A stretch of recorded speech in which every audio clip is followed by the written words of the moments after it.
Сегодня «Инкассатор», 2009 год, автор сценария Джеймс Симпсон, режиссер Нимрод Антал, в ролях Мэтт Дилан, персонаж Майк, Жан Рено, персонаж Куин, Коламбус Шорт, персонаж Тай, Лоренс Фишберн, персонаж Бэйнс. Бюджет 20, сборы $18,5 миллионов. Сюжет. Афроамериканец Тай, побывав в зоне боевых действий, по возвращении в родной город устраивается инкассатором в банк. В этом ему помогает Майк, друг отца. Родители погибли в автокатастрофе, и Тай остался с младшим братишкой Джимми. Банк хочет отнять дом за неуплату кредита, и в один прекрасный день Майк делится с Таем планом ограбить свою же машину, где они будут перевозить большую сумму денег. Тай резко отказывается, но наутро присоединяется ко всем. Они загнали две машины на заброшенный завод и стали распределять деньги. Но появился бомж, и его как свидетеля убили. Сначала его ранил Бэйнс. Тай подхватил бомжа и решил с ним уйти, но Майк добил его. Тай почувствовал, что добром все это не кончится, и заперся в одну из машин. Сначала он пытался угнать машину, но Майк на второй машине вернул его. Благо машина была новой, хорошо бронированной. Дальше события происходят вокруг машины. Тай внутри ищет способ сохранить себе жизнь, а остальные предпринимают все попытки, чтобы открыть машину, забрать деньги и устранить Тая. На территорию завода заезжает коп. В это время Тай включил сигнализацию, копа ранили, и Тай, спасая его, отвлек других на взрыв и затащил копа в машину, оказал первую помощь. А перед этим Тай попросил одного из коллег вставить батарейку в машину, его уличили, и лучший друг-инкассатор зарезал его. Затем Тай взял рацию копа, вылез через подпол и пролез на крышу, связался с копами, вызвав подкрепление. Инкассатор, который зарезал друга, навел на Тая пистолет. Тай стал его уговаривать: «Не делай этого, ты же никого не убил», не зная о том, что тот уже убил друга и, мучимый совестью, спрыгнул с крыши. Потом Куин привез на завод Джимми, братишку, и с его помощью стали выманивать из машины Тая. Тот заминировал ящик с деньгами или с деньгами. Финал: все инкассаторы погибли. Коп, Тай и Джимми остались в живых.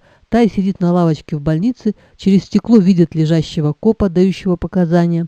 Выходит шеф инкассаторов с тростью и, проходя мимо Тая, говорит: «Коп рассказал все, как было». И с таким сожалением, безрадостно, даже мне показалось с укором, говорит: «Кажется, тебе полагается награда». А все дело в том, что несколько лет назад этот самый шеф пережил ограбление инкассаторов, стрельбу, вроде в нем даже 2 пули остались, но денег не нашли. Бандитов тоже. И Майк подозревал, что они сами инсценировали ограбление.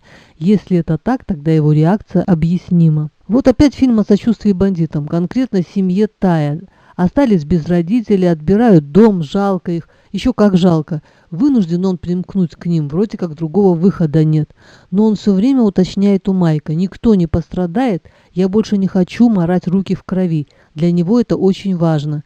И как только появляется первая жертва, он понимает, что он не с ними. Майк всегда говорит о своей дружбе с отцом Тая, что он крестный, что он поможет, что не бросит в беде, угощает хот-догами. Но когда дело коснулось $миллионов, Майк готов устранить Тая без всякого сожаления и сделал бы это. Другой инкассатор, когда подстрелили копа, тоже испугался и понял, что они вляпались в дерьмо по самые уши. Только 3 инкассатора, Майк, Бэйнс и Куин, остались непоколебимыми. И то Майк и Бэйнс муж сестры Майка, были связаны родственными узами. То есть постепенно, по мере развития сюжета, симпатии переносятся только на Тая, который уже перешел на другую сторону. Фильм очень динамичный, напряженный, такой крепенький боевичок, и с морально-этической стороной все в порядке. Да, не хотел нарушать закон, не хотел убивать и грабить, но нужда затмила разум. Но на какое-то время и до определенных событий. Потом все взвесил и принял верное решение. Таких людей надо поощрять. Государство взяло бы, да и закрыло кредит. Вот это, я понимаю, награда. А ведь все боялись, знали, что совершают преступления, особенно когда убили бомжа и ранили копа. Но смелости повернуть назад не хватило. Вроде очень много фильмов про ограбление инкассаторов, но у меня в памяти всегда всплывает советско-латвийский фильм «Мираж» и этот фильм «Инкассатор». В «Мираже» по роману Чейза «Весь мир в кармане». Оба названия хороши. Оба отражают всю призрачность мечты.